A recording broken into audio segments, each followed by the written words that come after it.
Hello, everybody, and welcome to the Wednesday Night Live show. I'm your host, John Truncali, and just Michelle's here. Michelle's with me. I don't know where Tim was. Tim, I thought was going to have the tonight off, but then he changed his mind, and he was supposed to this next. I don't want to get into all the details, but Allison is not with us tonight, and Phillip should be here. I don't know. Phil, where's Phil, Michelle? I don't know. I don't know either. Thank God this isn't a national network, because I think our we would have been canceled a long time ago. You're right. I think we would have been. Yes, I see a bunch of folks out there already. I see. I'm going to do these quickly as possible. Land of the Lost World. I'm not going to do it like Tim. Mallory Gates is out there. Mallory, hello, Mallory. Rifleman is out there as well. Curtis Clemens, my man Curtis. Don Loco is out there. Microwave oven, beep beep beep beep. I have that, but hold on. I can't say that name without pushing that little thing. And where is it, Michelle? I got to get used to background. It's not under background. You'll get there. It's overlays. I'm thinking it's overlays. Let me see. Is it overlays? It's down there at the bottom. I need to move it to the top, so because he's coming on every week. So that's right. I don't know where it is, but it's a little microwave with the 10-second timer, and I think it stops at 1. Like most, I think everybody's microwave is if you walk to it right now. If you walk to your microwave right now, I guarantee you it's still on 1 second, because we just don't want to hear the beep, right, Michelle? No, I hit the cancel button. Oh, see, you're a normal person. I'm a girl. I'm sitting there. I waited 0. It's like right there 2, and then boom, open the door, because I don't want to hear that loud beeping sound. Yeah, I just hit the cancel, and then it goes away. Otherwise, it just blinks the time at me. The 1 second until I fix it. Yeah. She's there. Yes, Peggy. She's normal. That's what. I'm a girl. Yeah, I'm a girl. No, you can't use that excuse. Hey, when it works, it works. That's true. That is true. You always let it beep. I don't know, man. That beep. I guess. I guess it's me, because I'm the night shift guy. I don't, and I get home pretty early in the morning. I don't, when the kids were always at home and stuff, I didn't want that loud beep and wake up all the kids, and then they eat my food. So yeah, that's why I didn't hit the beep button. Well, I don't like it beeping either. So yeah, no. And we won't get into how clean is your microwave, because that's a whole that could be a whole show all on its own. How clean your microwave is. Oh man. So we had our guest that was going to join us, Matthew, but he had to change. Something come up, so we're going to dig in a little bit about what the title is of the show, because I feel bad, because I had posted that last week, and I felt like we didn't talk about too much of that last week. So we're going to dig in a little bit, and like I was telling Michelle earlier during the beginning of the show, we're vapors, and I know we're not all Republicans, we're not all liberals, we're not conservatives or Democrats. We all have different opinions. I want to focus on JFK Jr. as the HHS for vaping. What can he do for vaping? I don't care. I do care, but it's not. I don't want to share that opinion on this show as far as the other theories that he has in his head when it comes to the other things that he's been discussing over the years. I feel that's not this show. This show's a vaping show, right, Michelle? We're vapors. Absolutely. And I feel we should be discussing what he himself can do for the industry, or as far as vaping, and stay out of the other stuff. And that stuff, I don't know, go to one of the, type in conspiracy theories and go to one of those podcasts and find out what you share your thoughts with those people as far as what your thoughts on RFK Jr. But for us, this is a vaping show and we want to discuss vaping, and we're going to kind of keep it there. Only exactly what benefits as him as the HHS, how he's going to reshape the FDA, how that affects the vaping industry and the community. And now we have had news that Dr. Oz has been at it to be someone to help RFK Jr. a little bit in that role. Michelle, you want to share a little bit of your thoughts on him being well, actually, he would get in as that appointee. RFK Jr. still needs to go through a Senate hearing and all that other stuff. But let's just say he does get in there. What are some of your thoughts with Mr. Dr. Oz, the TV doctor? I won't call him D because he is everybody out there should know this by now. He's a legitimate fucking doctor. He is. He's not very high on my list of people that I like personally, but all I know is I've gone back and forth with the man a few times and he blocked me. And I'm no longer blocked. Suddenly I'm unblocked, which is good, and I think that's great. But he obviously didn't want to hear facts when I was trying to tell him. He has mentioned things like, let's just say vaping is bad. Anything other than air is bad for your lungs. And let's be honest, some of the air that's out there is bad. Yeah, exactly. He's mentioned the lung injuries from vaping. And just things of that nature. Several of them have come up, and it's just nothing I want to hear.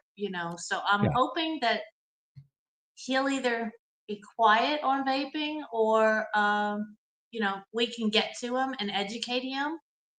That's what I'm hoping.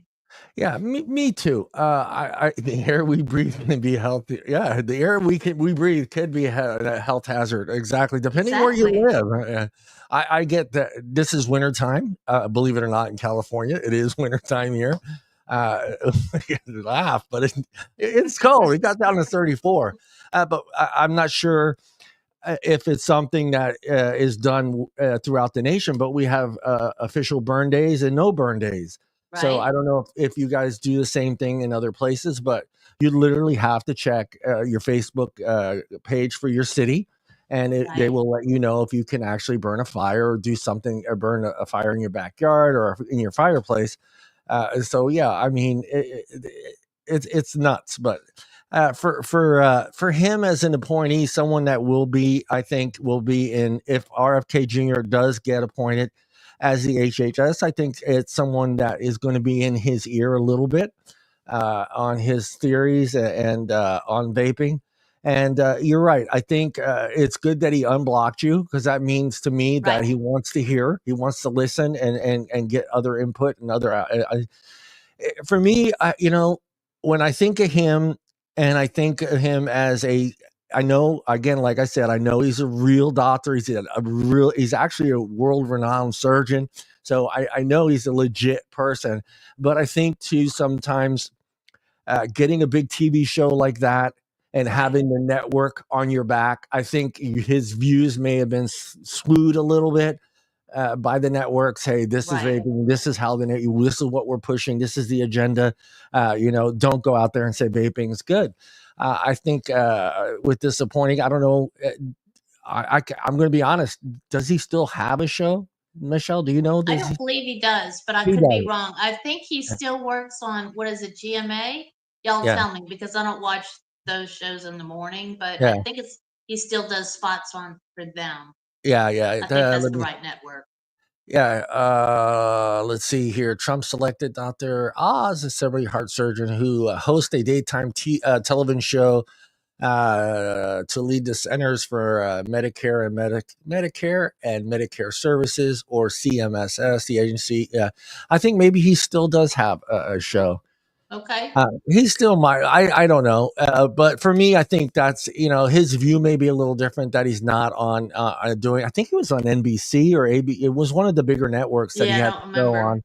Yeah. And I'll be honest, I never watched it. I know my mom watched it a lot, Yeah. and so I know that generation probably still would be watching him. I think it's that, and that's scary because It that's the is scary. generation. Yeah, that's the generation that votes. That's the generation that moves the needle when it comes to policies. When senators and congressmen start to look into things, so they always look at the demographics. That what is the 50, 60, 70-year-olds thinking? And when they're getting their information from Dr. Oz and seeing what he says about vaping, um, from what I take from what he has said, he uh, how do I put it? Well, basically, what I've seen from him is he could be better, is what he Hmm. states, but he's not sure. So I don't know. Now, this was 5, 6 years ago. Yes, Dr. Oz is horrible. Yes, he is horrible. I'm with you, Michael. So I'm wondering, though, how much has that changed? Is he still feel that way on Yeah, I don't vaping? know. Yeah, was it It, the networks that were forcing him to say the things that he was saying about vaping? So it's going to be interesting to see how he what we get from him in and in RFK's ears as and far as yeah, and let's remember that Trump has said, which, you know, be that it may, what we're hoping that he meant when he means it when he says he'll say vaping. So, yeah. hopefully he'll that's his boss and he'll tend to agree with him more than, or at least look in a book and find out the Yeah. actual truth. Yeah. Yeah. Yeah. I mean, that's the thing for me. I mean, they're both going to have to answer to him. Right. And I think he himself has made it clear that he's made it clear that he wants to save vaping. He's made that very clear, but he's swung both ways before on that issue. I Right. think what Trump looks at it as, he doesn't look at it as vaping. He looks at it as a small business, Right. a corporation, someone that's trying to make a difference in the world. Has got Right. people employing people throughout the country, and that's always been Trump's way of looking at things. He looks at things as it's a business. This is a Right. business. This is hiring people. It's making money. It's paying taxes. It's doing what it's supposed to do. I think he looks at it that way more so. For me, I think with those two and RFK and Trump's theory of what he wants as far as what he plans on doing to the FDA, I think is sending shockwaves through the FDA as well, because you've got articles that a majority of the FDA employees are already turning in their resignations if RFK Jr. Gets appointed to, and they might as well, because they're going to get fired anyway. Right. So, I mean, that's how I look at it, And it and would be better for them if they left on their own accord, yeah. to get other jobs and that kind of stuff. So, Yes, Mr. Krabs, money, money, money, money, and I yeah, mean that's yeah, how I look. I think to Trump, he sees the FDA. He knows that the FDA's money pot is big tobacco, and that's who's paying for a majority of things that are being done at the FDA, and how their policy is written and goes through. And I think he sees that the FDA looks at this industry as this small little market. And I think people need to realize it's not really a small little market anymore. It's not 2016, it's not 2018 anymore. It's 2024. There's millions of us in the United States, million of us worldwide that are vaping. And I think Trump sees that and understands what is going on with the what is it? The two, I forget the phrase when they're it'll come to me, Michelle. It'll come to me. The different standards that are being placed on the two industries, the standards right, that are being used for from the FDA for big tobacco, and the standards that are used for the vaping industry. And I think he realizes that, and I think that a lot of people have realized that as well.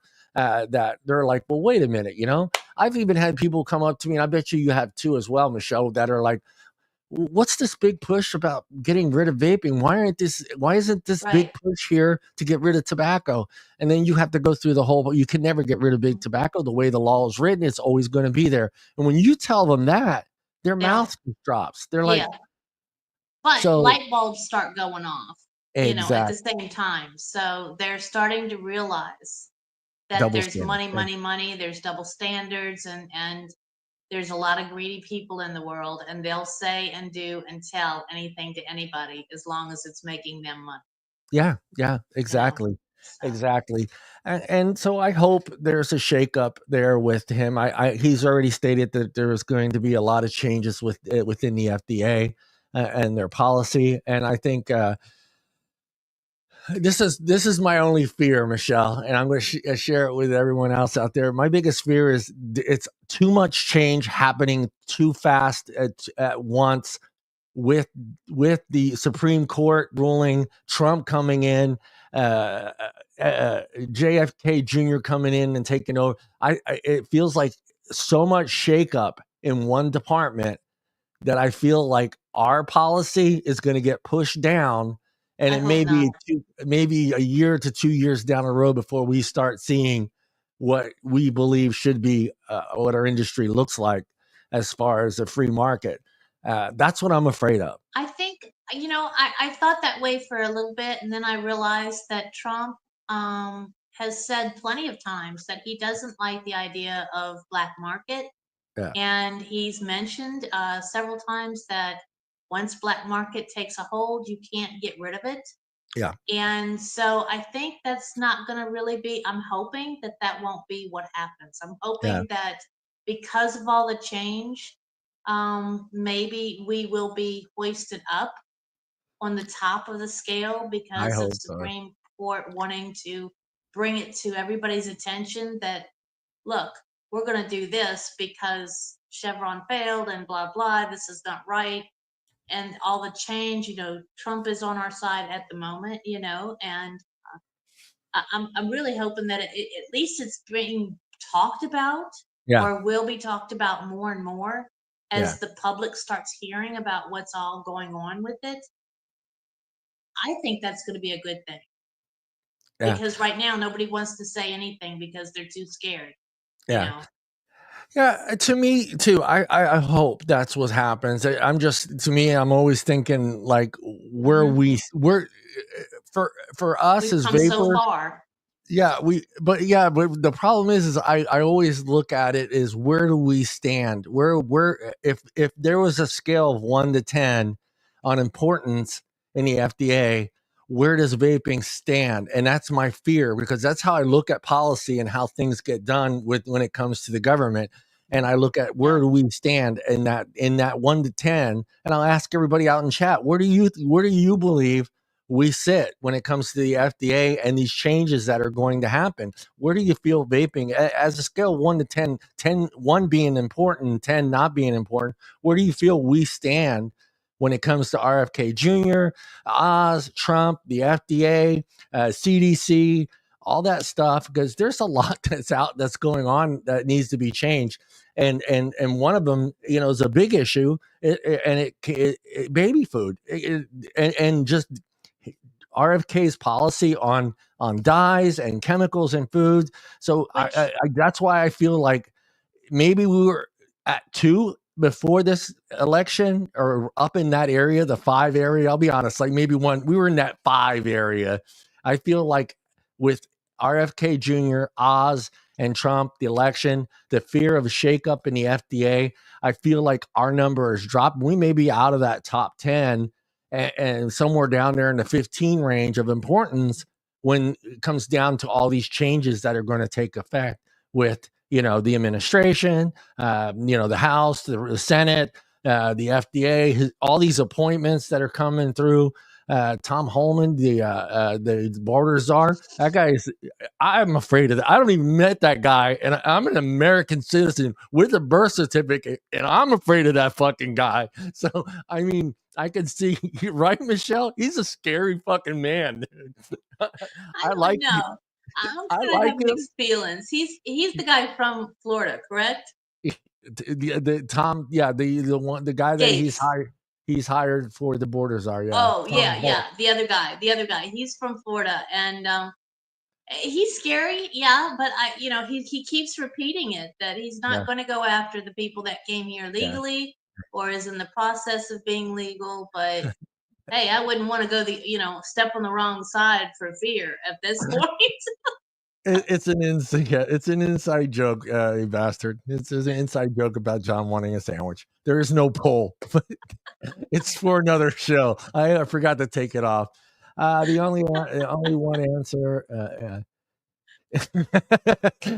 Forget about the sandwich, guys. Oh my god, I love it. I I'll love it. say one thing though. When RFK talks about the dyes, I'm allergic to both yellow number 5 Yeah, and red 40, and both of them give me yeah, huge, horrible hives. yeah, yeah. And I mean, I couldn't even buy shampoo without getting yellow number 5 in it. And stark white. I mean, out of a thing. So Yeah, everything has it in it. yeah, It's amazing when you start looking at it. Everything has it, from coleslaw yeah. to No, mixed drinks and things. Everything has yellow number 5 in it. So yeah. I'm really kind of glad to hear that some of that he's gonna And red dye 5. exactly Red dye. Yeah, see red dye that's where I get 40. worried though, Michelle. That's why Yeah, I'm thinking too much at once is yeah, happening in that one department in our federal government, that with a lot of eyes are going to be on if RFK Jr. gets appointed and Oz comes in there. I think there's going to be a lot of eyes on what happens in the FDA. It's going to be a big shakeup. I don't know where that pushes us on that list of importance and priority for them. So hopefully we stay within in arm's grasp, because we do have a Supreme Court hearing coming up in December. So a ruling, and if even if that ruling is in our favor, I think there may be so much change going on by the time that ruling comes and everything gets settled after January, when he gets inaugurated into office and all these changes start to affect, and then he has to go through Senate hearing to get appointed for that position, and then the shakeup. I'm just hoping that we stay within that priority list in the FDA and RFJK and Trump and Oz, to look a little bit deep. And my thing is this: even if Dr. Oz and RFK Jr. are anti-vapors, I still believe that they will look at the policy that has been set so far and go, what the fuck is going on here? right, Because that's my hope. right. Look at it not as, oh, it's vaping, but look at it how the FDA has gone about treating this industry. And I think that's what is important. And I hopefully they look at it that way and not look at it as a vaping issue, because I think that's important for us. Because if I think that they look at it as a business and and people that have followed the rules of the Right, FDA and right. have gotten the goalposts moved to the left, to the right, penalty 5 yards, holding, go back, offside, another 5 yards. I want people to see that, and hopefully that gets. Dr. Oz is anti-vaping. I know he is, Don. So what I'm Yeah. hoping for is he looks at it in a different way. Is what I'm saying is I hope that he looks at it at the way the FDA has the double standards when it comes to vaping and the way it comes to the way it treats big tobacco. I think some of that is going to be demanded by the Supreme Court. Yes. Yes, I do. So if we get a really positive, view from the Supreme Court, then he won't want to go against the Supreme Court. No, no. Together with Trump, Yeah. I think there's going to be a lot of talk about it personally. Yeah. I really feel like they will be talking about it. I think everybody will be. Yeah. Maybe that's just me being a glass half full, but I think it's going to be good for us because I Yeah. think there is going to be a lot of shakeup, and I think a lot of people have bitten their tongues that are working for Yeah. the FDA. I think a lot of them understand or have family members or whatever they've been, you know, sentenced to this quiet life of no, you don't want to say that around my work, but they know better, they understand. So I think, and those people are the ones that I think are going to be on our side. So, as long as people are talking about it, I think that's going to keep us in the news. I think that's going to keep, with everything else that's going on. That's the way I'm hoping anyway. Yeah, So, John, I'm I with hope you. you're wrong.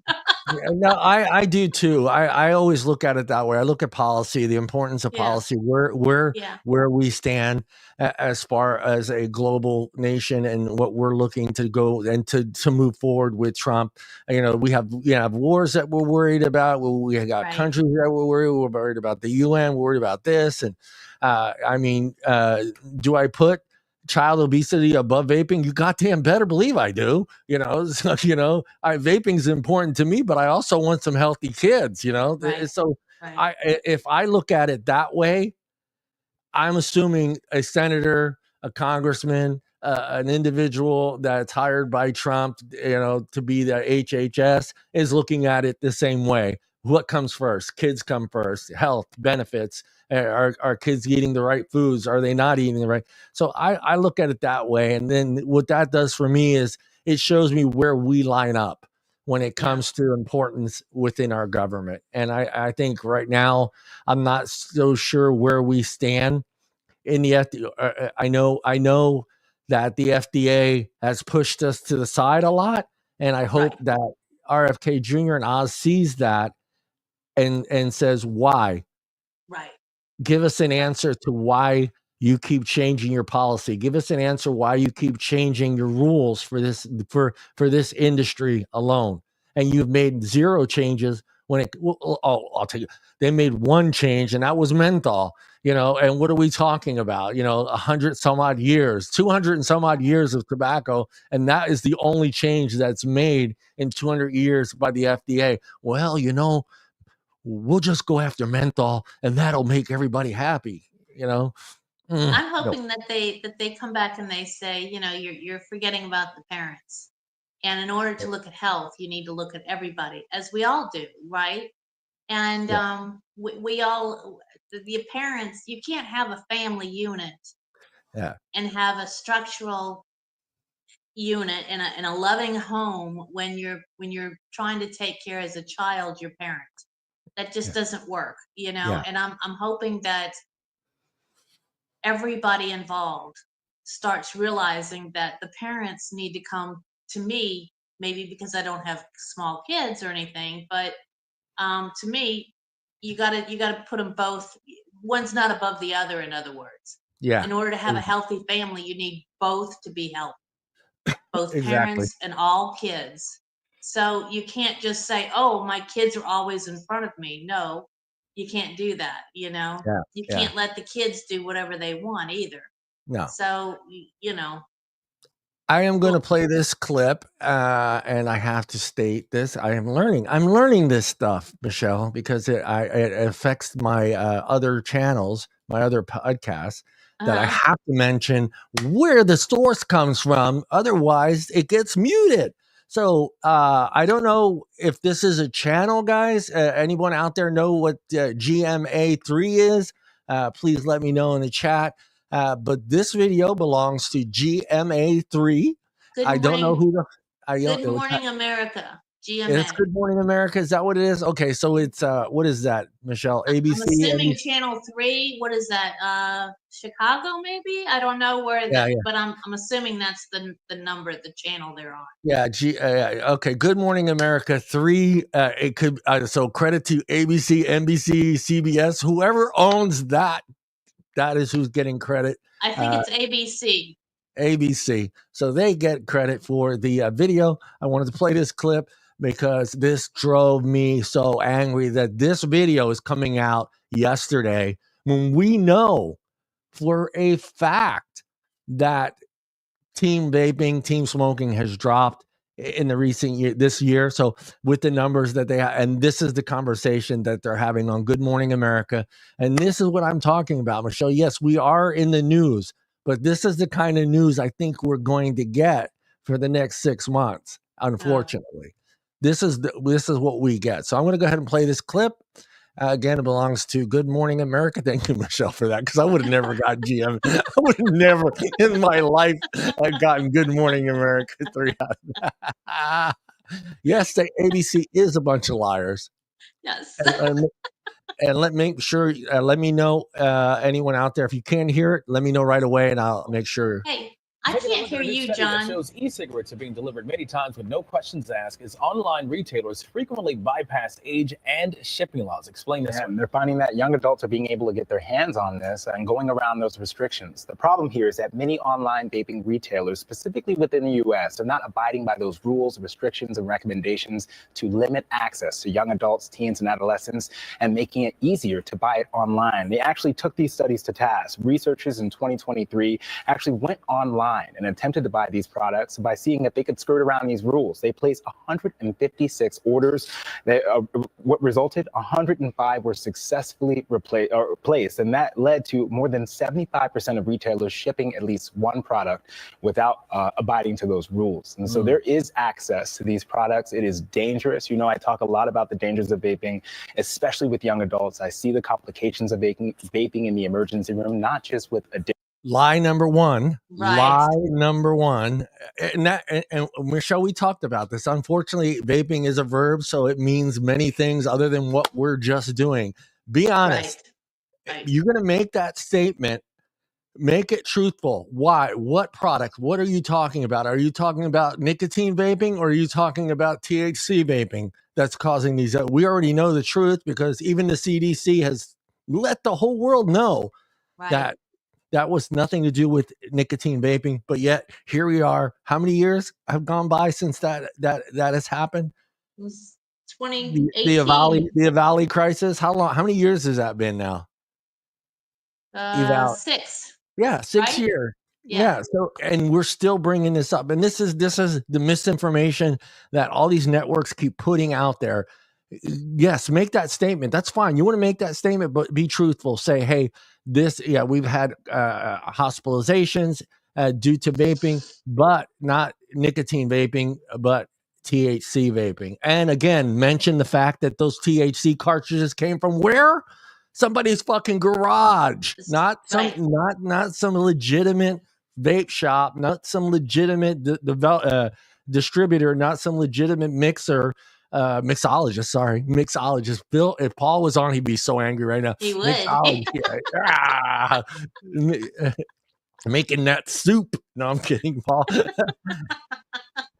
Addiction, but also the complications of lung injury. You talk about this a lot because you're very passionate about it. Yeah. Walk us through why this is so dangerous for young people. Well, there's a couple of reasons. Number one, vaping, the product itself, that is a high temperature vapor, and your lungs are extremely sensitive. So that can cause immediate damage first and foremost. Also, the amount of nicotine. Immediate damage. Immediate. I love that. Michelle, how many of us are, if this was such a true statement, there would be millions of vapors right now in ER going, oh my God, oh my lungs, immediately as soon as I hit that. But you know what I love is when you talk to this man, I'm sure he would say, but I'm talking about youth. Yeah, and there's a difference with youth. No, there isn't. Oh yeah, youth lungs are so much better than adult lungs. Yeah. I wish I had some young lungs.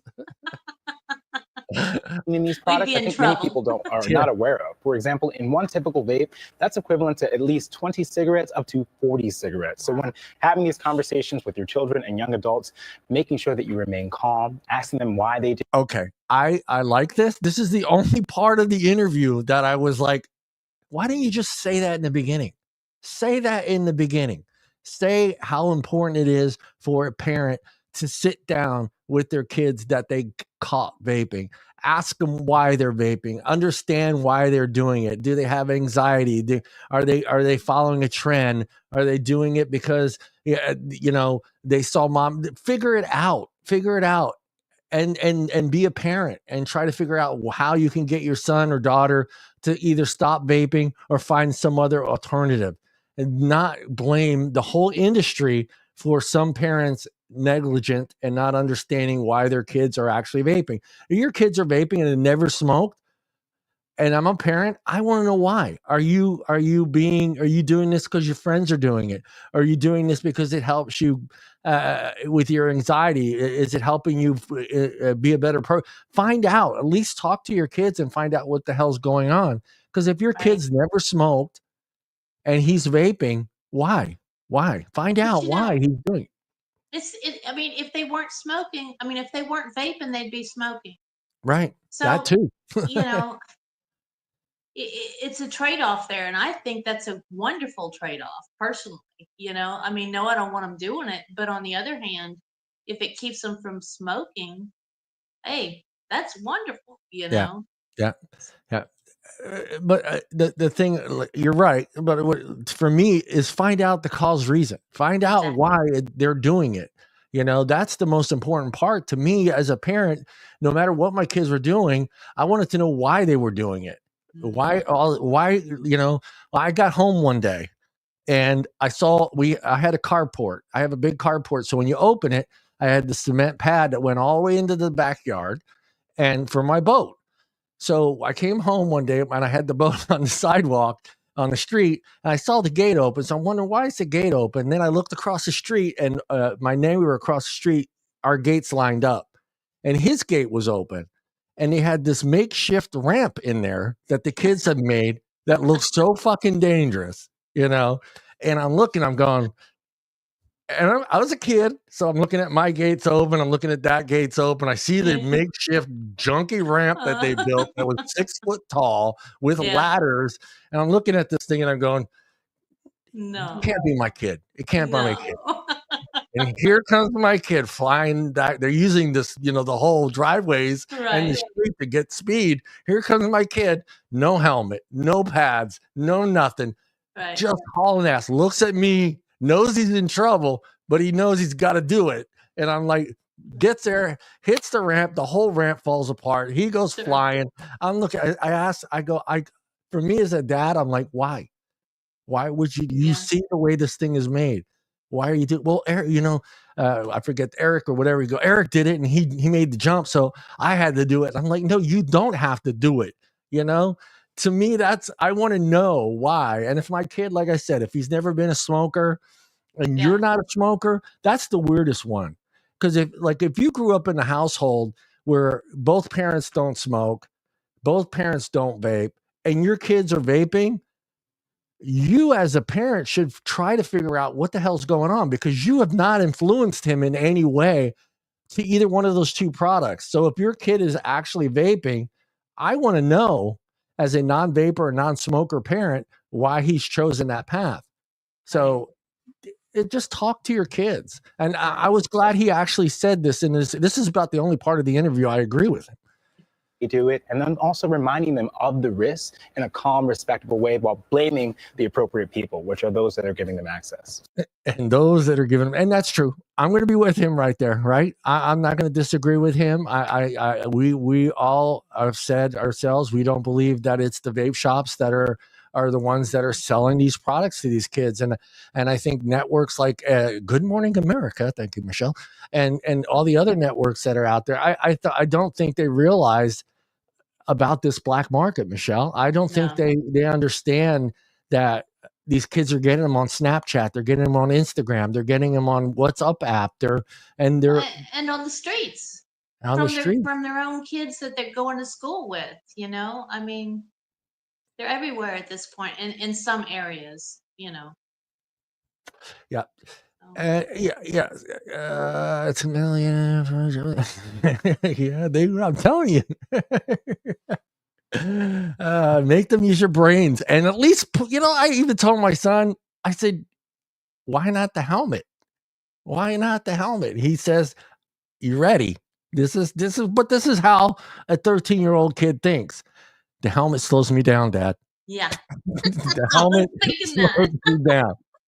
I'm like, I just looked at him and was like, are you in the Olympics? You know, what are you trying to do? What do you mean? What he was telling you is it's not cool to wear the helmet at 13. Not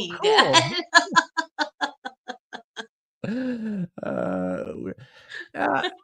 I know we're asking a lot of teams to funkin'. I didn't want to say. I was trying to stop myself from saying fuck, but then I realized what show I'm on. I could say fuck, but yeah, I mean, but still, as a parent, you should be able to have that conversation. I think all parents should be able to have that conversation with their kids.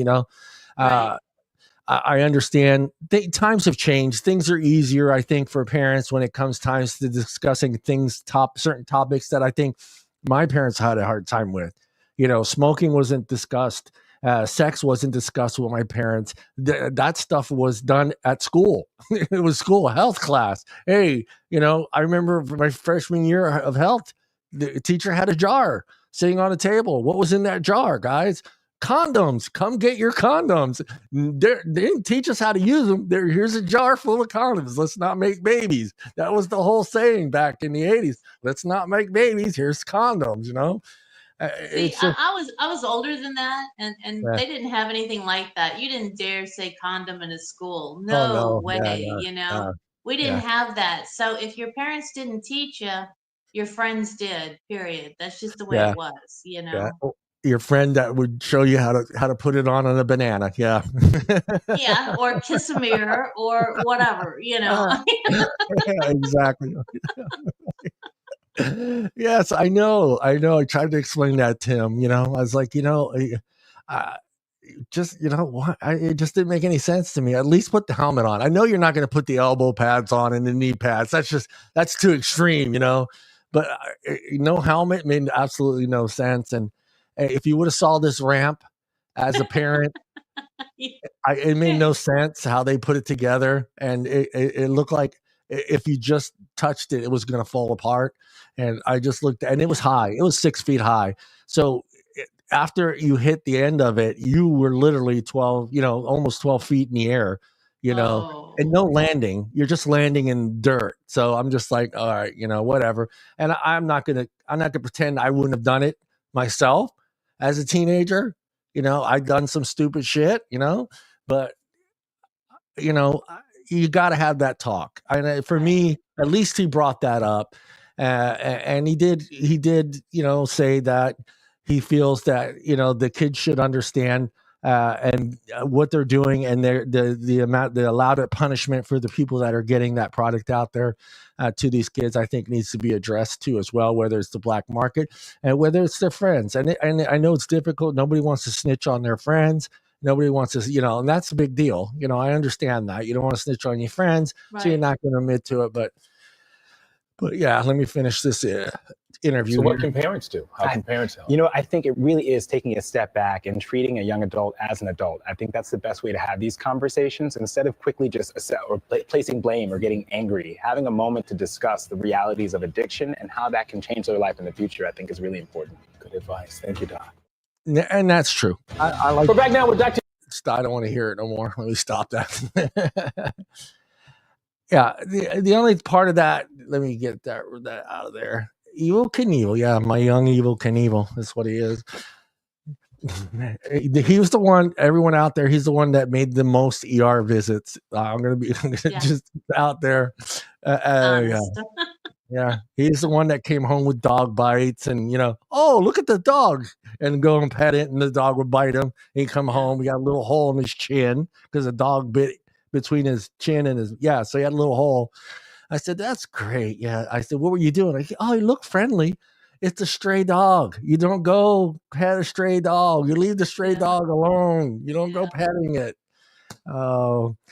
Yes, he says young adult. At what age is someone a young adult? In his opinion, though, that's true. And that's the problem we have, I think, in this country, is the different standards for different situations when it comes to when someone is capable of making a decision in their life. And that's the part of it that I think is so stupid, because you can make all these decisions and it's okay. But then there are things like smoking and vaping and drinking tobacco. Don't drink tobacco, drinking alcohol and other stuff. And yet you have certain, I'm going to get political here. You have certain states that believe that a 12-year-old can make a decision on sexual. Yeah, can change their sexual orientation at 12 years old. And then I'm thinking to myself, how can a 12-year-old make a decision to change sex, but he can't make a decision to vape or buy alcohol? Or why is that 12-year-old smart enough now at this point in his life to make that decision, but yet he's not in that position to make a decision on vaping or buying alcohol? For shit, God forsaken. I don't want kids buying alcohol. I'm not saying that, but I'm just saying there needs to be a standard. If you're going to say an adolescent becomes a young adult at this age, then that standard should be set for everything across the board that is considered adult. Correct? I mean, God, that was fantasy land. We live in fantasy land. Just black and white here, you know. Let's make it the same all the way across the board. You know, let's put the borders down and say, okay, fine, you can. If you're old enough to go to war, if you're old enough to drive a car, if you're old enough to get married, then you're old enough to realize yes or no on cigarettes. Yes, and you're right. It's to tell the truth. Tell the truth. And look, I won't get so much trouble for this. Look, for me, school is a big part of your life. And I think school has lost focus on what it's supposed to be doing for our children when they get to school. School is about learning math, English, science, health, history, economics.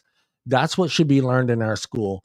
Should there be some time set aside for learning the environment and learning recycling, learning about smoke? Yeah, sure. Okay. But it shouldn't be the focus of my child's or my grandchild's life of his, what is it, 7 hours a day that they're 8 hours that they're in school. That should be a small portion of that. The rest of the time, the kids should be learning what is 1 + 1, what is 2 + 2, when was the United States established, who was George Washington. All these things should be taught in school. And I had my fire. I'm a ultra right conservative, guys. I don't know if you know that out there, but I remember my son. This is just a great story. I remember my son starting kindergarten, and I'm excited. You know, me and my wife took him to school. Dropped him off. She picked him up. I was at work. I got home and said, "How was your first day of school?" And my son looks at me and he says, "Dad, it was great." Okay, granted, this is kindergarten. The teacher says that you're a bad person because you're not recycling your cans, Dad. And I lost it. I lost it. Oh. I was like, wait a minute. What? How did that go? We were talking about recycling, and I told him that you just throw the cans in the garbage can, you know. And this is early 2000s, Right, so I'm like, all right. So I went and talked to the teacher. And granted, it is kindergarten. They're not learning much, but, you know, social skills at that age and just, you know, very little of math. And they're not really learning. They're learning colors and you know, that kind of stuff. And I just told her flat out, I said, look, man, number one, you should be teaching my son, you know, math, English, whatever is supposed to be taught in kindergarten. The importance of whether his father is recycling is none of your damn business. Is none of your damn business. And telling my son that I'm a bad person because I don't recycle my cans is none of your damn business. And you shouldn't be teaching that to my kids. I didn't have a problem with that teacher for the rest of the year because you can. And yes, everybody out there, I did start recycling after that point. I'll tell you the truth. Right now, I don't have a way to recycle, period. And most of my town does not recycle because we don't have a way to. Yeah. And I think a lot of at least mid of the United States is probably the same way. If you live, unless you live in a big city, you know, or the suburbs of a big city, you probably don't have at least a way to recycle everything. You might have just glass or just plastic if you bring it to some sort of a recycling. But, you know, so I think California is way out there, and I think it's good that they're recycling things. Don't get me wrong, But for I think a lot of us, it's like, come on, people, Yeah. it's important, yes, but we don't even have a way to do it. So don't Yeah. lecture me unless we have a way to do it, Yeah. And to them, You're it's right. like, You're right. to Because them, I it's think, like, well, you should have it. So why don't you have it? And it's yeah. like, well, you got to have the facilities, the trucks, the people, Yeah. the ability to do it first, and Yeah. if you're not there yet, you're not there yet. So Exactly. Yeah. Cause I've traveled a lot. I was a truck driver for a long time, 20 some odd years. So I've seen how different each state is when it comes to right, recycling. And I right. got a good look at it when I was in Buffalo, New York, and how they have their setup where, it's in the supermarket. You're not going to a recycling center like we do here in California, where you go to a recycling center, they measure your stuff, and you get your cash. In Buffalo, they had these little things. You just throw the cans in this machine. You get cash for it? I've never Yeah. gotten cash when Well, I we get cash for our no, aluminum. see, I've never. In Yeah. fact, I had to always pay for my pickup when I could recycle stuff. You have to put it Oh out. yeah, no, You get no. Yeah. special bins that you pay for, and then you have to hand it over when you move. So you pay for these bins that you won't be able to take with you, and then you have to pay for them to pick it up. Yeah, yeah. So we've Oh never no, gotten not money not for here. it. Yeah, here I probably I try. Well, I try to do it. I recycle, but I try to do it about once a month, and then just go to the recycling center and drop it off. But it's like, it's a few bags, so it's like $30-$40 worth of cans that I bring in. That's Yeah. cool though. So Yeah. yeah. Yeah, so I noticed that, like we do it that way in Buffalo. You kind of throw it in this machine, and it adds up your total for you and gives you a little receipt that you bring back into the store, and you can use that as store credit to if you're buying groceries or take the cash. So yeah, for me it's just it's a little nonsense, but yeah. Let's get back to that point, and that's the one point that I think that kind of drives me crazy is just come up with a common number.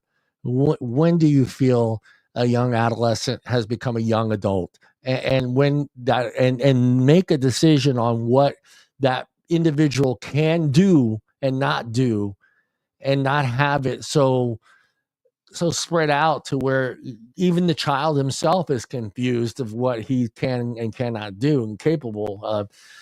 For me, it's just when you see those differences when it comes to vaping, and just like, I don't want to say the word, but cutting off is, that's a huge decision in your life, man. Right. I mean, that's Right. not, you don't just wake up and make that, No, and those medicines are not easy on a lot of kids, Yeah. and that they're not easy on adults. No, And no, it's something no. that you have to take for the rest of your life, and Yep. whether or not you choose to stay the way you are, Yep. if Yeah. And you may makes change your mind when you become 20. And now exactly, you're exactly right. And now you've lost that ability to have children, and it's just, exactly, that's a sad feeling. And that's leading to more depression and mental illness. right. So let's not talk about that one, Michelle. Let's get back to let me open up actually, Jim McDonald, where are you, Mr. McDonald, had an article that he had posted that he kind of briefly discussed some of the his feelings. I'm not so much his feelings on Trump picking Kennedy as his saying, but he just kind of went through a few things that he. Let me open it up. Close laptop number 2. Vaping 3. I got too many things in front of me. Michelle, how many? Quickly before I find it, a song with the word Michelle in it. Me? Yeah. That's easy. Michelle Labelle. Everywhere I go, people sing that song to me. So I knew you to get one right off the bat. No yeah. wasting time. I've even had Mexican restaurants come over and sing that to me, and with their sombreros, and oh well. That's great. Oh man. Advertising. It's all advertising. Both parties want Delta 8 and THC banned in the next farm bill. Yeah, good luck with that one. How to get that's not it. That's not it. Where is your article, Jim? Mr. Jim McDonald. Where is your vaping companies that oh, there it is with JFK's big face in there. There you go. Trump will nominate RFK Jr. to run the HHS and oversee the FDA. The HHS leader, Kennedy, would control the FDA, which regulates vaping, nicotine, and tobacco products through its Center for Tobacco Products. Kennedy stated on a vaping, nicotine, and tobacco harm reduction THR is unknown. And that's true. We have no idea where he stands. He's made one actual statement about Zen, I think it was, in the UK, the pouches. He talked about nicotine pouches, and that was way back. Let me open it. Armor, go away. In the Vapor? No, that's not the show we're doing right now, John. We're on the Wednesday Night Live show. Make America Healthy. Your favorite show. Yeah, that's my favorite people too. These are my favorite peoples. All right. Oh man, I had it saved because he has made he has made one, and I've lost it, Michelle. I lost it, but he has made one statement on a Twitter on his Twitter account about patches. And it was about the Britain's tobacco. What is theirs called? I know they have a big name for their tobacco growers there, the Britain Tobacco Company. I don't know what it's called. But he tweeted that he felt that the patches were good for the adult, but still felt like they were marketing to children. I can almost, I'm not going to say 100%. I'm not going to say 99%. I want to say 99.9%. I guarantee you kids are not using pouches. I guarantee you they're not using pouches. Right. Because, I just don't see it. I went to the page that actually that he had talked about. Where did it go? He tweeted that the British tobacco, whatever, was actually marketing the pouches for kids. It's still, and I looked at the packaging. It's just a clear white can with the name of the company on it. There's no fancy colors on it. There was no, in no way appealing in any way, sort of way for a child to see it. I don't pouches aren't colorful. Why should they use exactly? Wow, exactly, man. I don't, but let me see. Excuse me. Yeah, so for me, it's kind of hard. I mean, for you too as well. I think for all of us to try to figure out where he stands as far as our importance in vaping to him. So. Because there's really nothing. I went back. I looked at old posts. I mean, he's been around for a long time, and to have exactly one post about nicotine throughout all these years of being on Twitter and being and he's active, So we really don't have a general idea where he stands. Where it gets a little fishy, that me and Michelle think gets a little fishy, is having Dr. Oz there. So not knowing how and what he's going to say in Mr. RFK Jr.'s ear about vaping could be dangerous for the industry, for the community. Again, that could be a problem too. With even a positive ruling from the Supreme Court, how do these two still feel about the issue? Is this ruling going to be enough for them to really dig into the FDA and try to figure out what the hell's going on and why they have these double standards for both of these two different industries? That's our only hope. I mean, that's. Go ahead, Michelle. Well, I was going to say, who was it that said just this week? Maybe it was.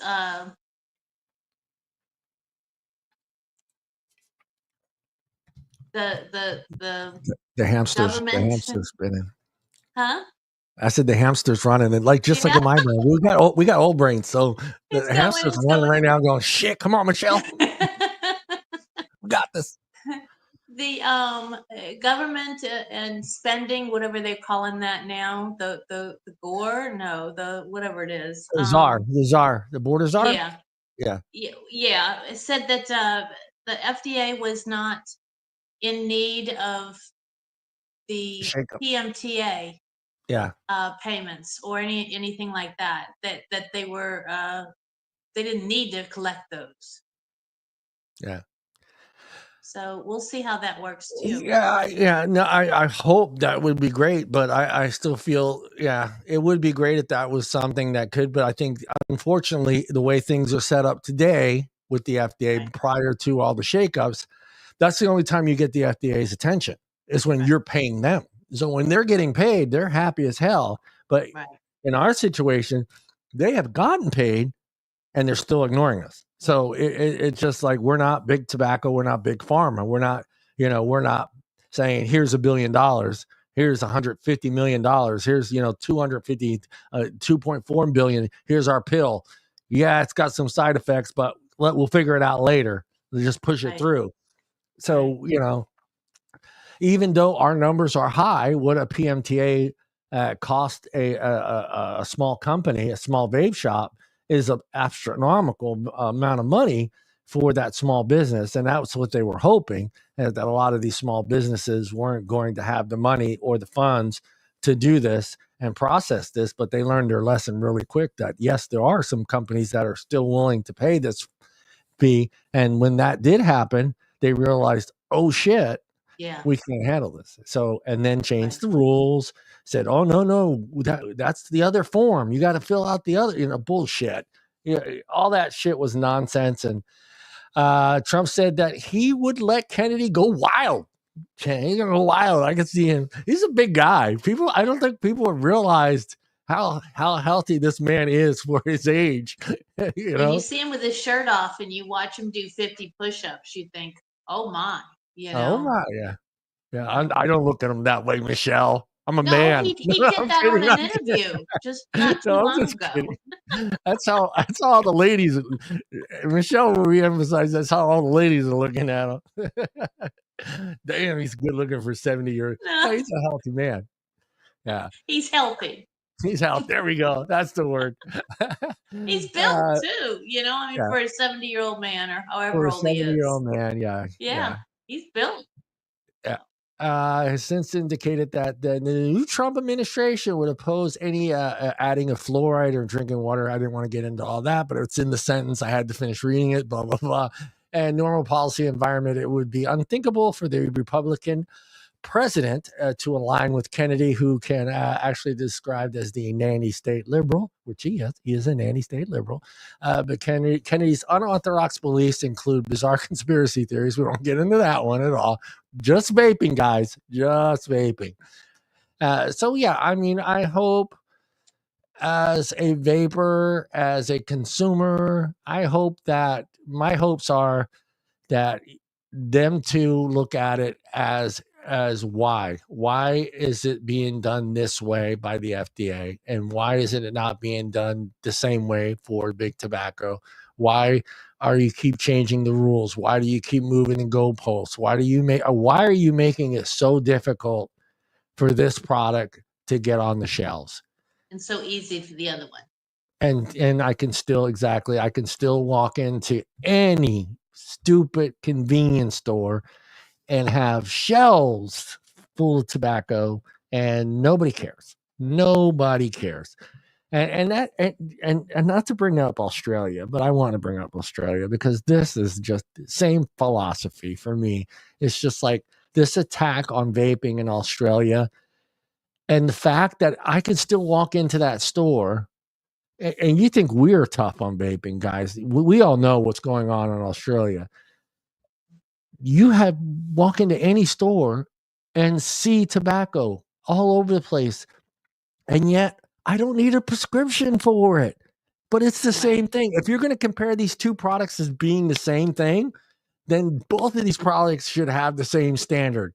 So and don't forget MRTs. If I want to pack a cigarette, guess what? I should have to go get a prescription, Michelle. because that's a tobacco product. Why is that product doesn't need? You want to get the pharmacies upset. You think the pharmacies are upset right now? Some pharmacies in Australia don't even want to do this because they don't believe that is a product that should be sold in the pharmacy. But can you believe they set both standards for both products the same? And you have every smoker in Australia going to a doctor to get a prescription and then going to a pharmacy with their prescription to buy a pack of cigarettes. And you got people that are in line waiting to get fucking their medication for their heart or, antibiotics and having to wait in line with those people, that are sitting there to get a pack of cigarettes. Oh, you want to talk about uproar? That would send what is that, October 1st? Oh, okay. October 1st, they dropped the requirements for the prescription. So, but James, do you still have to get your product at a pharmacy? If they're not requiring the prescription, are they going to allow the product to be sold in a convenience store or a vape shop, or is it still you have to come to the pharmacy itself to get your tobacco, not tobacco, but to get your e-liquid? Because that's what I'm wondering, if they're going to get rid of it. Oh, see, that's insane. That's insane. Yeah, that is crazy. Insane. So no prescription, but you're still going to have to go, and that's in a way that makes sense, Michelle, because that's their way of controlling how much of that is going out and who's buying it. And that's always the most important thing to government, is knowing who's buying what, when, and how much they're spending on it. So I can't remember, and James, maybe you can help me if John, you don't know.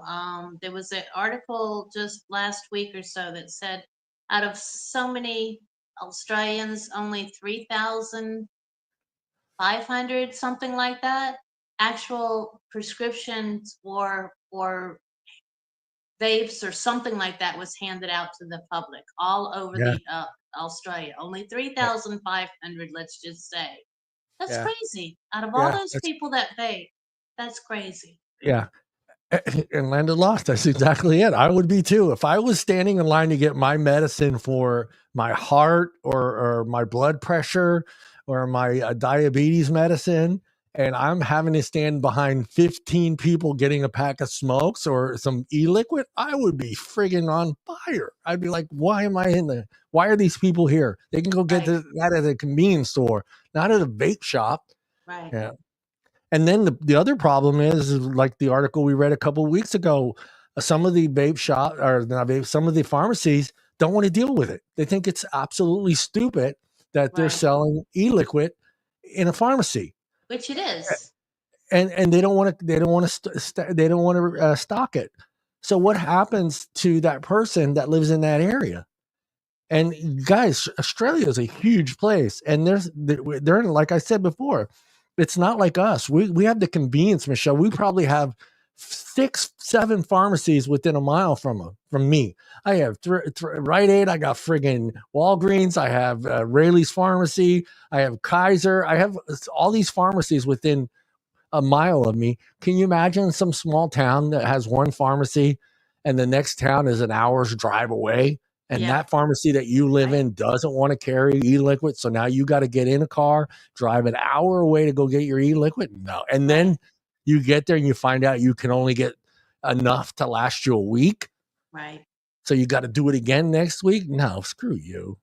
I'll screw you, Australia. Oh man, I'm keeping my fingers down.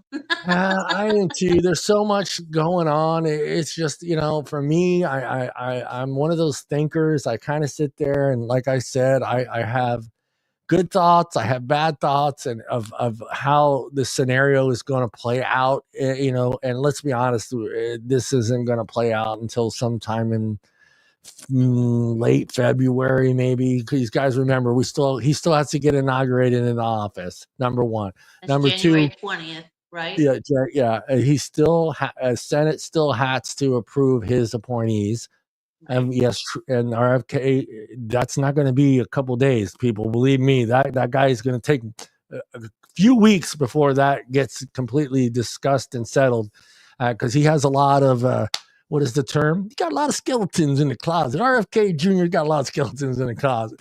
So it's not a 100% guarantee. Yes, Trump has said that he is making sure everyone understands that these are the people he wants and these are the people that are going to go through, but that doesn't guarantee anything. Right. We see how they're playing little trickery already in the last couple of weeks in the Senate and the House. So we know they're already playing a little games with trying to make sure they get some of their justices pushed in through before Biden leaves. So there's a lot of shit going on, and that plays in my head. So, and I can't help it, Michelle. I'm like, if I had a whiteboard right now in front of me, which I have over there, it would be just like I list. Yeah, it'd be full with things that are above our interest, and granted, this is important to us. How important is it to the rest of the country, and where it sits on that scale for me? And for me, it's not even top 15, to be honest. It's sad to say it as a vapor, but there's so much that is on that list that Trump and every single one of his appointees are going to have to deal with before they even get to us. No matter what decision comes from the Supreme Court, I think that's going to get pushed down.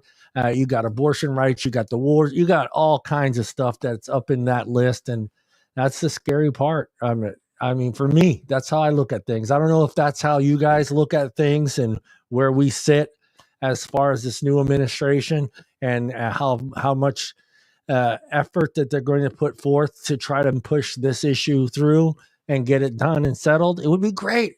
It would be great if he gets inaugurated on January 21st. They push RFK through in a week.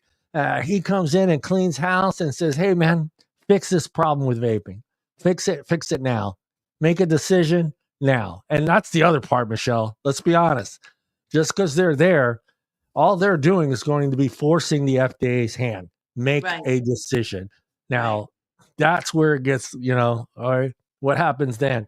But then again, what the good part is, he's going to clean house before that happens. So he's going to hopefully cleans the right people out and we get this through. That's the dream scenario, guys. I don't know how possible that is, but that's the dream scenario. But we have to have people to take over the positions that are going to be emptied too. Yep. And that's going to take a little bit of work, a little bit of time, a little bit of schmoozing, whatever. So yeah, hopefully it's been as quick as Trump has put these people in that he wants. I hope that there's a lot of importance and quickness done about things like this. Yeah, we'll see. Yeah, it's gonna be an interesting next. I'm gonna say it, next 6 months. It's gonna be interesting next 6 months. Yeah, that's what I honestly I'm gonna say it on live on here. I don't think we get a decision 6, maybe 8 months down the road into 2025 before we have something set in stone for the industry. And I think our chances better with this administration than it would have been with the other one. I think so. Wouldn't you, Michelle? absolutely. I think even with the Supreme Court making a ruling in our favor, I still feel that if we had this current administration, I think they would have tried to done something to make it still as difficult to get our product on store shelves, get people to buy it, and not send such a negative outlook to the country on what this product is actually doing for people, and I think that's the important part. And it would be nice if we got a little bit better media coverage out there from some of the major networks, but I'm hoping as things get closer, there's no way they're going to, the networks are going to be able to avoid what's going on at the FDA. Once this stuff gets out there, it's got to be part of the news cycle. Wouldn't you agree, Michelle? I do agree with that completely. Yeah. I think there's a lot of things that they're going to have to start covering that they have chosen not to. And when more and more people are getting fired and, faces are changing, they're going to have to cover it. Yeah. So, and I do believe that some of them are starting to wake up and think, you know, we've only covered one side of the news for 4 years, Yeah. you know, or longer. I mean, depending on how Yeah. you want to look at it. You know, I'm not. 2012. Yeah, I mean, don't, Yeah. you know, it's time for them to start rethinking what news is what it actually Yeah. should be, and which is Yeah. covering all the points, not just one side of it. Yeah. So Yeah. Yeah, and you know, I know the big talk is the PMTAs and having these and having these companies having to fill these out. And look, I am all for that, but make it affordable. I think every product that comes to the FDA should have a list of ingredients, should have a clear understanding what the product is, how it works, who's supposed to use it. All that stuff I think is important because it is going into our bodies. And I think there should be a process. And I think the FDA, I'll be honest, they don't get a lot of money from Congress. They get very little money to budget. Most of their money comes from pharmaceutical companies, big tobacco, other companies that pay the FDA to look at their products. So I understand that process. And I understand there should be a process of the FDA going through these products and understanding how they work and who they could be sold to. That is important. But, you know, for a small business to have a fee of $150,000, $200,000, $1 million, yeah, they can't do that. And that all that does is keep the rich richer and the poor poor. So, and to me, this is an industry, and I say it all the time, and we all said it. This is a garage day industry. This was an industry that was created in somebody's garage, somebody's basement, somebody's house, that put this product together, made it safe as it is today. Yeah, we had some goofballs over the years that try to do some different things. Yeah, we had some chemicals that maybe we shouldn't have had in there. I'm going to say it, popcorn lung, still a fucking issue. I can't believe that we still see popcorn lung on Twitter. But I think that part of it still needs to be there. I still think the FDA should have a part in understanding what these products are, but still give everybody an opportunity to bring a product to the store shelves. If it's a safe product, then it's a safe product. Put it out on the shelves, but make it affordable so everybody can still get their product on the shelf. Because there's some great e-liquid companies that are gone. They're gone.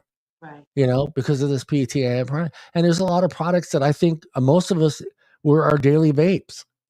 You know, that Right. now we have to go find some other company that makes something similar to that and that may taste somewhat like it. So for me, make it affordable, make it so it's clear understanding of what the policy is that you are looking for. Don't change the policy, don't change the rules overnight. Don't make it so this company can't make it and this company can. Let us have our choice of products. Let us have our choice of flavors. Bring back some of those old vapor companies. Do I still DIYers out there? Some of the best e-liquid that's out there is made by you guys.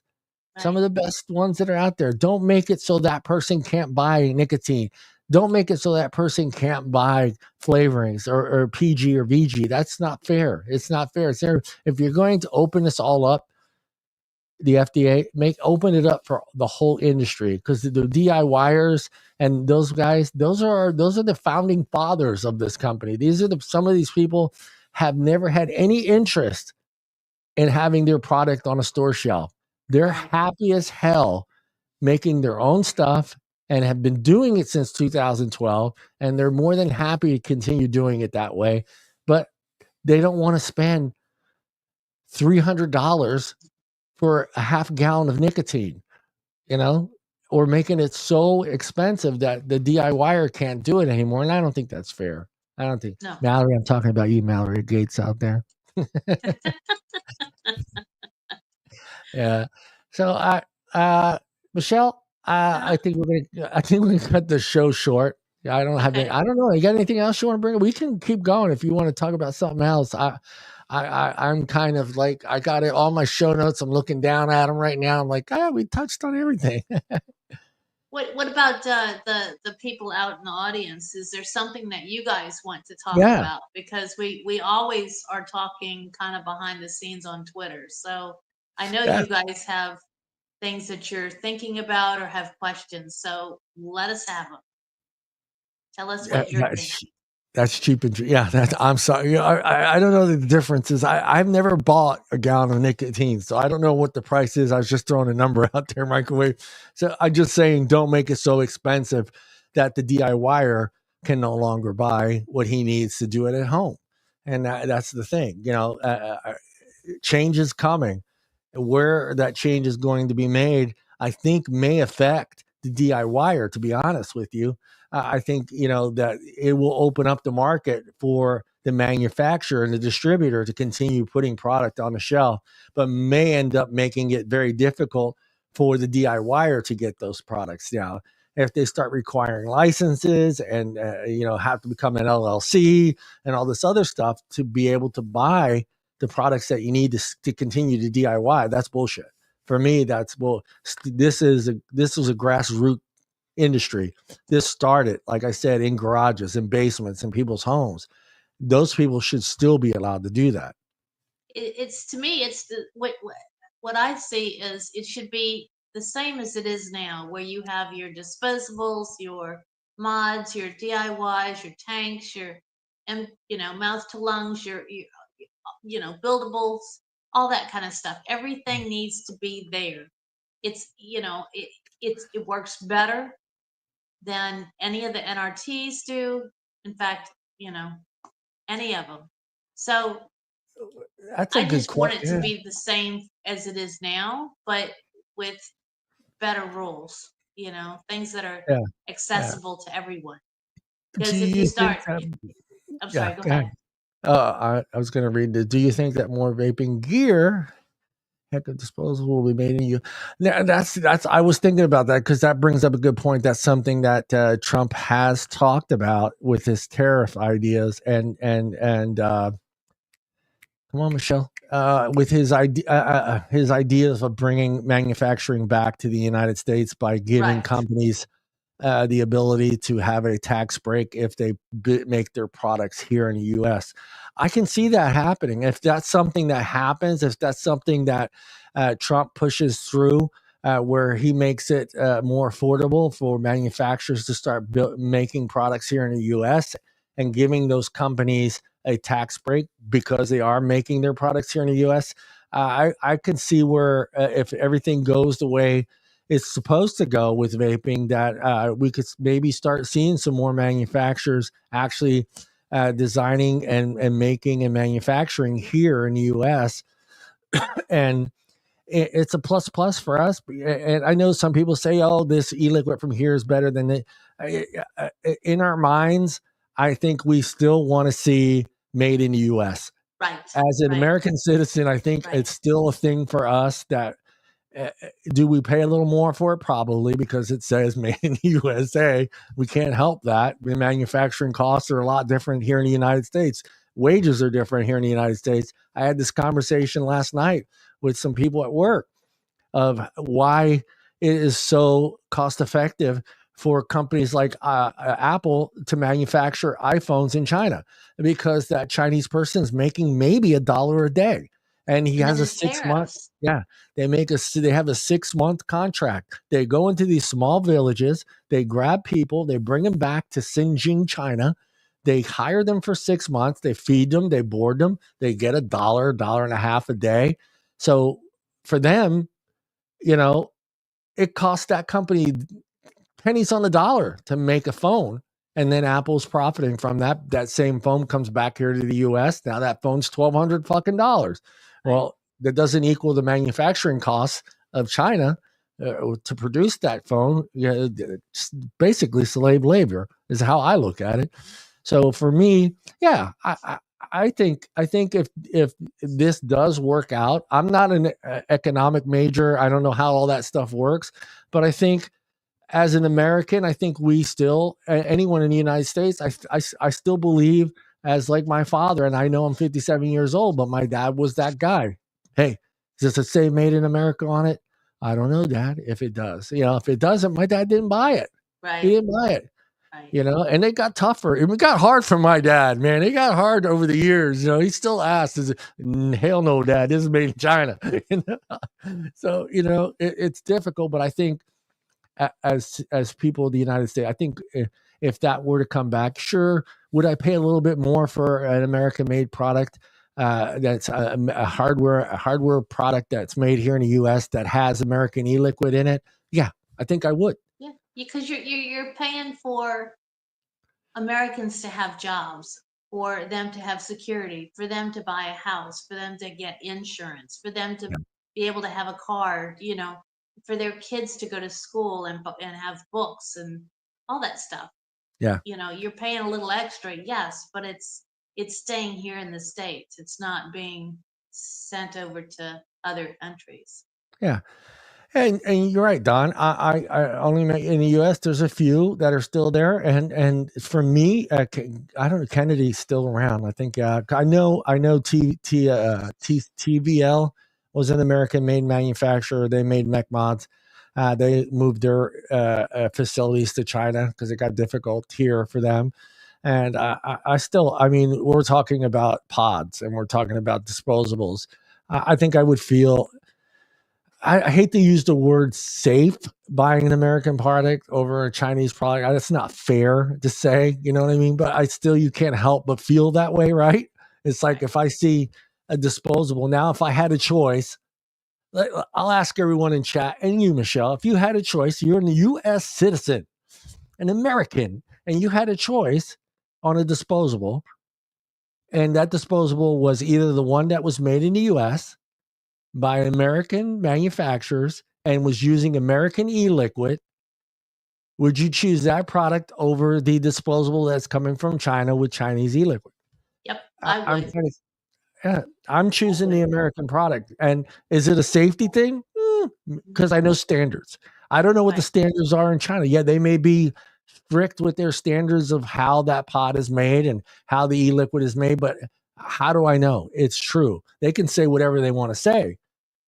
You know, older people that are set on, you know, a very strict income, younger children may not, you know, the newbies that are just 18 and legal to buy, let's just say it was, I guess I should say 21, but you're still a newbie out there in the world. You're not making the money, you know, you may not have a full-time job yet. You're trying to go to school, whatever, you know, so you're set on a very tight income. Those people may choose not to.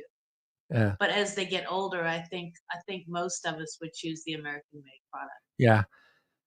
Yeah, exactly. Too. Not only standards, but accountability is important to some degree. To me, I have more accountability for the U.S. manufacturer than I am with the China manufacturer. And like I said, you could say whatever you want. You could say, China could say, oh, we have the highest standards. Our e-liquid has gone through this process and all our hardware is checked and double checked and triple checked. And, you know, we don't have any exploding mods. They could say all this stuff. That it means nothing. I mean, they're saying that to get us to buy their product. And I understand that. And I think American standards are a little bit higher when it comes to manufacturing and hopefully health. I'm hoping health, but we know how the FDA works, people. But you know, I think we do. You know how it works. It's Michelle. It's that for all of us that are up at 3 o'clock, 4 o'clock in the morning watching TV, and you all of a sudden you see that new drug that's come out, and it's exactly 10 seconds of the beginning of the commercial where they name it and what it's for. Yeah. And then the last 30 seconds is all the side effects that possibly happen. I love it when they say, you know, and it may include death, you know, at the very end. That one's fine. That one I get. The one that bothers me, and I'm sorry, I'm going to say the words, you may be grossed out there, but anything that says possible anal leaking, I don't think I want that. I don't think I want that at all. No. I have to function my day to day. The last thing I need to worry about is anal leaking, people. So if I see that, which has become very common now in all medicine, as soon as I see that, I'm like, fuck, I'm never using that shit. I don't care. I don't care if it works. I don't care if it fixes the problem. Knowing that at any moment I could be standing in line at the bank and all of a sudden that happens. No, thank you, man. I'm passing. So, and that's one of the that's a good. I forgot about that point. But that is something that RFK Jr. has talked about. Is getting rid of advertising for these medicines and the way they are advertising these medicines, which is, I think, is a good thing, because I think this has gotten ridiculous where it's just, these commercials and it's like, hey, look, man, knock off the nonsense, knock off the bullshit advertising, get to the point. If these are, this isn't a cure. This is just something that may work, may not work. Enough of the bullshit. And I give it to the pharmaceutical, at least they're being honest, and they realize that they can only use 10 seconds of their 30-second commercial just to name the product and then have to spend the next 25 seconds explaining all the side effects. And for me, that's, I'm going to pass. Anal leaking, sorry. No, thank you. You keep that medicine. I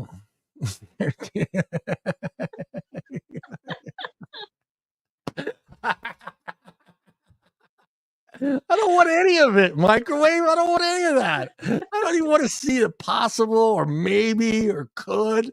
I see those. No, don't want it. No. Yeah, the death one, that's the nail in the coffin. May kill you. Right. May kill you, but hey, let us know. And your insurance provider may cover it. I love that one. After the death, it's like, and your insurance company might cover it. I'm thinking to myself, does my insurance company want me to die? I don't understand. Oh man. Yeah, exactly. They're dancing, they're singing. They got these young people in there, and I'm like, I'm looking at it first, and I'm thinking, I know it's an actor. He's probably never had anal leaking, but if he knew that it gave anal leak, I don't think he'd use it. I don't think the actor that's pretending he has the illness would actually use the product. So, yeah. Well, you're looking at it this way, and I'm looking at it when I see these commercials, all I can see is, okay, so you want me to take this medicine for whatever it's for. Yeah. And then how many other medicines are you going to come up with that says, okay, well, since that was, you had all these symptoms over here, how many other ones do we need to give you to make you better again? It's like, no, or, and half of them, I sit down and I think, well, all you got to do is take this or do that, and you're going to end up with the same, healthy benefit, and it's natural, but they don't want us knowing that. They never want to give you the natural remedy for anything. No, it's like, thank God for TikTok. No, I'm kidding. No, you're right. I mean, it's gotten to that point, and I hope a lot of these issues get fixed, whether it's Kennedy or not. If he doesn't get approved by this, I'm hoping that. This is the scary part that I didn't want to bring up, that it could be Dr. Oz. It could push Dr. Oz into that HHS position. That's scary to me. So, and I'll be honest, I really didn't. I know there's some other names that he has thrown out. I haven't looked. I have to go look and see what those names were. But there are some other names. But if he doesn't get approved, who's the next guy? And hopefully, even the next guy not only addresses the vaping issues, but some of the other issues that the FDA and the CDC has had just in the last 4 years. Baby food, I can't remember I know we were getting political, but I can't remember the last time I've seen so many E. coli outbreaks and recalls. I can't remember in my entire life to see so many in the last 4 years. It's like every time I turn on the TV, it's some ice cream, it's some lettuce, it's some tomatoes. I'm like, what the hell is going on? Is it that? Are we getting that lazy at this FDA and CDC? And are we not having people go out and check these farms or check what's going on, whether it's from the farms to the distributor to the supermarkets? What the hell's going on? Because, hey, man, Michelle, I need my fucking ice cream, man. And when you tell me I can't eat ice cream because I'm going to get, I get a little pissed off. When you realize, people, that there's not that many companies that make ice cream. There isn't that many of them. So if there's an E. coli outbreak, guess what? It doesn't mean just one brand. It means all those brands, you know? Yeah. One company could make 6 different brands. And they're going through the same machines. The process may be a little bit different between one ice cream and the other, but they're still going through the same machine that has the virus, that has the bacteria. Right. I don't know. But Yeah, I am exactly. kind of glad to see that they're gonna. He wants to get rid of the oil and go back to the lard for French fries. I think that's a good thing. I really do. Yeah. I've really, I'll be honest, like I really didn't pay much attention to this man. But even the last, I know he's been around for quite some time. I know whose son he is. Yeah. I know whose son he is. I know, you know, what family he belongs to. I know his importance in the history of this country, his family. I know all this stuff about, I know what he's been through. I know he's an addict. I know he's taking care of that. I know all these things about him, but I really didn't pay much attention to him the last 4 years of what he's been doing. I did not know that he had this opinion about vaccines. I didn't know he had this opinion about a lot of things because I really didn't pay attention to him. I really don't pay attention. I don't pay attention to most liberals. So I'm just letting you know that unless they're running for political office, then I pay attention. But especially for the big seat, then I kind of do pay attention. But for me, I mean, I don't know. Is he the perfect person for this position? Is he getting this position because he was promised due to his alliance with Trump? I don't know. I like the fact that it's a Democrat and a Republican working together on a single cause, and that cause being American health, whether it's the children or adults. I like that. He's not a Democrat anymore, though. No, he's not. Not no more. No, Michelle, that doesn't work for me, though. Once a liberal, always a liberal. Once a Democrat, once a Democrat. I don't believe that. I don't believe that. Cheney come to mind? I don't believe that, personally. I really don't. I think there's a lot of people that have decided to go the opposite way for whatever reason from both sides, you know? Yeah. So I think people do change their minds, their ideas. Yeah, you know, even as they get older too. Somewhat, I think. Yeah, I think. Well, it's firsthand. A perfect example is that most teens, young adults that go through the college system are liberals most of their time through their college years, and most of them up until they're about their 30s when they start realizing I'm more a conservative than I am a liberal, and they switch side. A lot of that's true. And you know what? Check. I am using that as the header for next week's show because I like that saying. It very wise one. What said maybe doesn't kill, stupidity kills. I'm going to use that one next week. That is going to be the header of next week's show. I promise you that. Oh man, yeah. So I mean, I'm happy there. No matter what happens. No matter who gets elected into that position, no matter who Trump picks, I hope that there's still a shakeup within the FDA, not just for vaping, but for the pharmaceutical companies, the CDC, all of them. There needs to be some accountability for their actions for the last, I'm not going to say 4 years, because this issue's for us personally has been since 2012. So I'm hoping that the shakeup is enough to get things started in our direction in a positive way for us in our direction. So that's all we can hope for. I mean, you know, whatever the U.S. Supreme Court decides on coming in December, whatever, next month, I think they go into session for this thing. I don't see an issue. I think even Greg has pointed out, our consigliere of the Wednesday Night Live show, there shouldn't be too much of an issue there. I think this will pass in our favor. There may be some parameter changes within it and how it goes about. But then again, like I said, it needs to go into this, now go from the Supreme Court into this system that is being shaken up to its core. Let's be honest, to its core, because whether it's RFJK or somebody else, Trump has made it absolutely clear that he needs change at the FDA. So no matter who he picks, there's going to be change. And that's like I said at the beginning of the show, that's my biggest fear, is so much change, so many moving parts being dismantled at the FDA and the CDC. Do I believe that the employee that's making $100,000 a year is just going to decide to quit the FDA? Bullshit. I didn't see any actors leaving the U.S. Did you see any of those? Did you see Robert De Niro get on a plane and leave?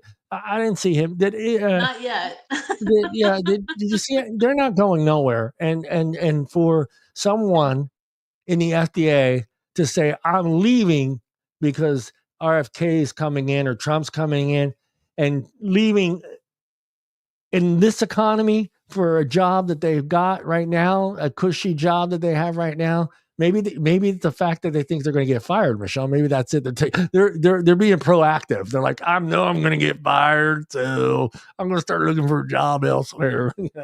Right. I don't know if that's how all the people at the FDA talk, but I was just making it. Yeah, I'm going to leave right now.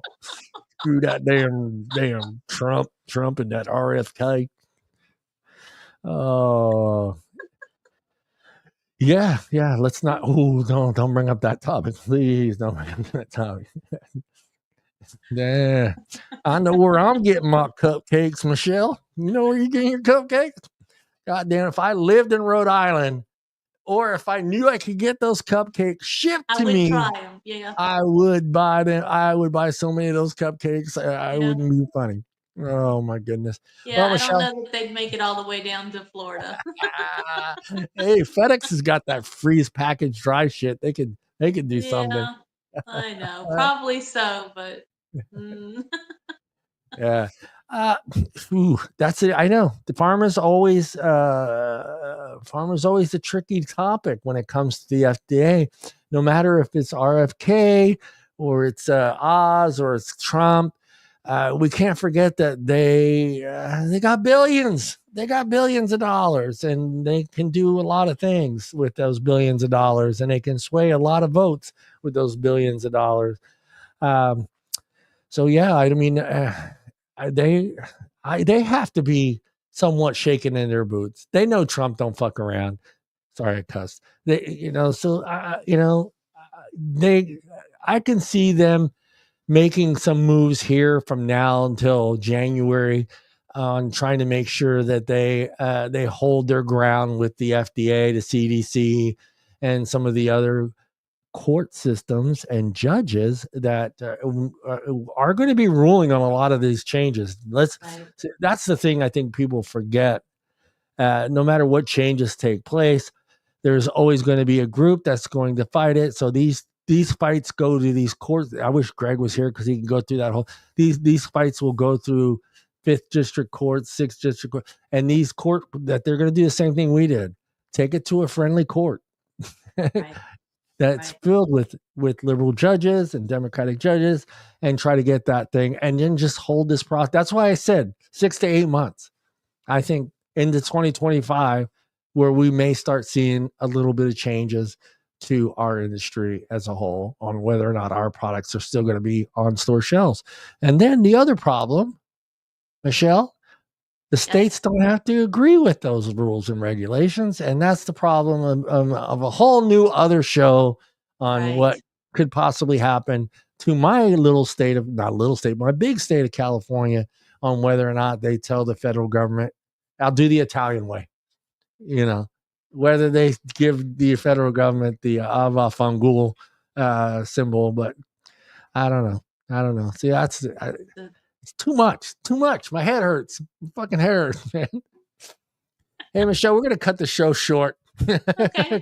I can feel myself. I can feel the conspiracy wheel starting to flow, and a little bit of that conservativeness coming out on me. So I don't want to say the wrong thing. That's all I'm saying. I don't want to say the wrong thing. No, I'm not. Don't hold back, John. Hold back. Hey, I want to thank everybody out there. I want to thank Michelle for being with me here tonight. Everybody else is gone. Michelle stuck it out with me. Hey, I love it. And we discussed this topic as adults. And I think that's something I wanted to stress at the beginning of the show. And I forgot to talk about that. And I think I've brought it up before.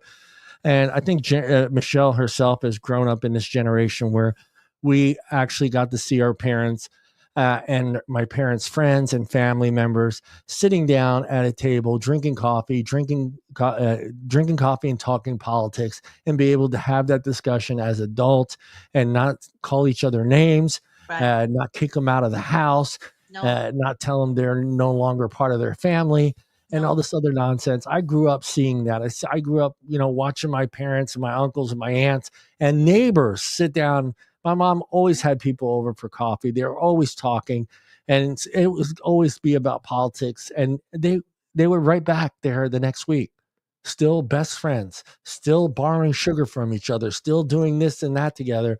And we've gotten to this point in time where it just seems like we can no longer discuss anything with anyone without name calling and being called things that as an Italian, there's nothing worse than being called a fucking Nazi.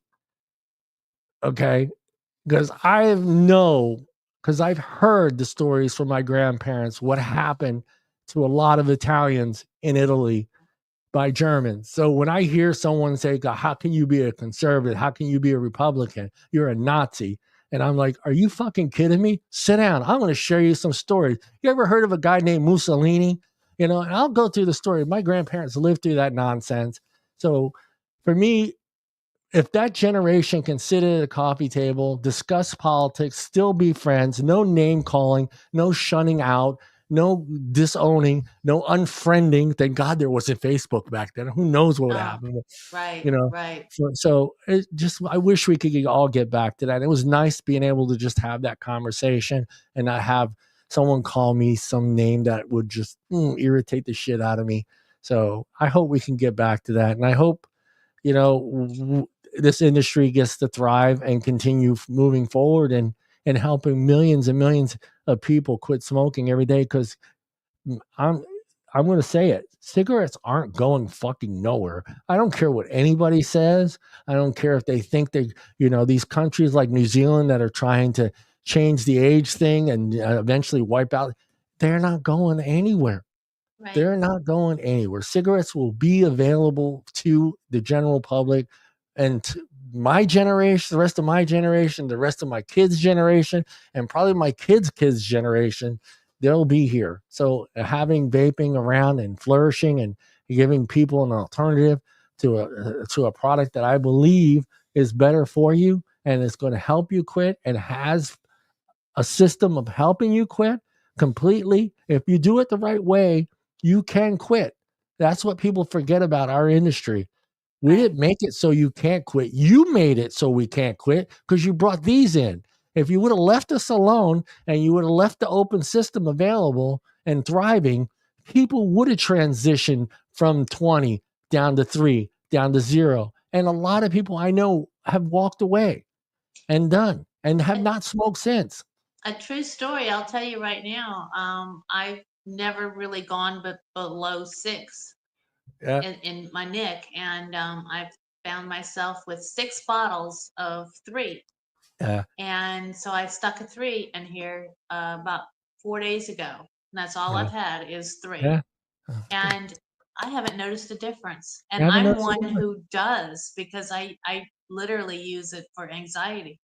And I've really don't notice a difference. That's the thing that upsets me the most, Michelle. Right. Because we had an open system that was working. We had a system that was helping people transition down, and you took that away. When you took the open system away and you took our e-liquids away, we went to this. Now you had people that have worked so hard, and it's not, like you said, it's not easy transitioning down to 3 and 0. Now you have people that have transitioned all the way down to 3, and the only product they have available to themselves is a pod system at 50. So all that work, all those years of work of transitioning down, you just thrown all away. Because once you go back to this, it's hard. I'll be honest with you. Going from this to this has been difficult for me because this is 3 and I'm sitting here hitting this at 50 and I'm going back to this and going, something's missing, something's missing, something's missing. You know, so I've been trying to go back. I take this to work with me in my tank and my e-liquid, and that's 3 milligrams. I don't take this to work. I use this here at the house because my kids and my grandkids drive me crazy. I need 50, man. That's well, all. at least they're not little kids anymore. I mean, your kids aren't little kids. And just in case my grandson is watching, sometimes he watches his no, I love you, but you do drive me crazy. All right, everybody. Hey, I want to thank everybody out there in chat. Peggy, Don, Mallory, Microwave. Who else am I missing? Steve Todman. This yo check. JJ was out there. Yeah. Who'd I miss? I'm scrolling up. Mallory, Don Local, and everybody else out there, and everyone who's watching that didn't comment. We're a friendly show. Comment. We love hearing from you guys. I know it's a kind of a touchy subject. I wish everyone was here, but I'm glad it was just me and Michelle because we got to, share our opinions without any interruption. So that's always a good thing, baby. A land of the lost world. There he is. Yeah, that's the yeah. JJ. Tim would have been mad at me for getting that one. I want to thank all you guys out there. I love doing this show, and I love being able to advocate for a product that I know has been working for me. And so I don't know what else to say. It's just, keep on fighting, hope things work out. We will try to get back to the subject when everybody's back together.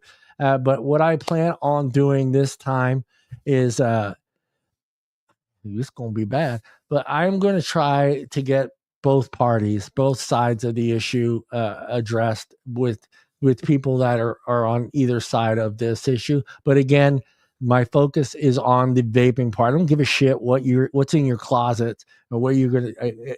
I want to know what you're going to do for this industry, and that's it. I don't want to talk about what you did 25 years ago or 30 years ago.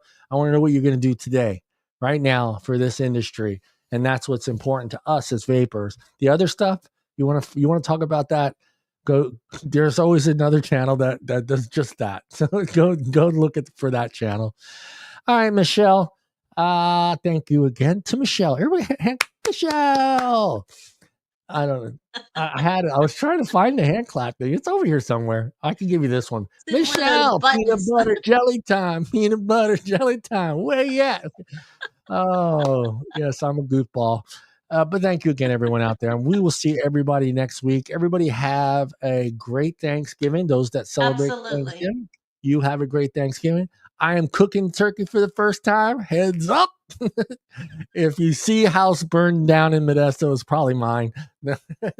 You'll be fine. I'll be fine. I watch. But if anybody shows up that called Sam and Ella, don't let them in. Yeah. I will make sure it's cooked to a perfect 165 internal degrees, whatever that is. I'm gonna try. I'm still, Michelle. I'm trying to figure out. There's 3 different ways I want to do it, but I have to also consider the guests that are there. And do you go traditional? Do you go Cajun? Do you do it little, different spices and rubs?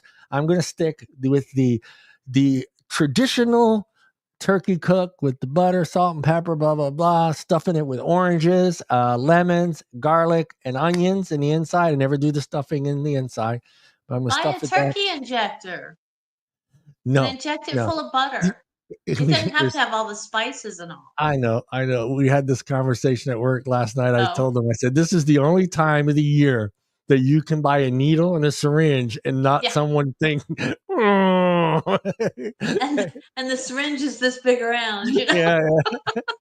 I wonder what he's doing. No, this is the only time of the year you can buy those things and no one will go, oh, that's a drug addict. It comes on the side of bottles, prepackaged. Yeah.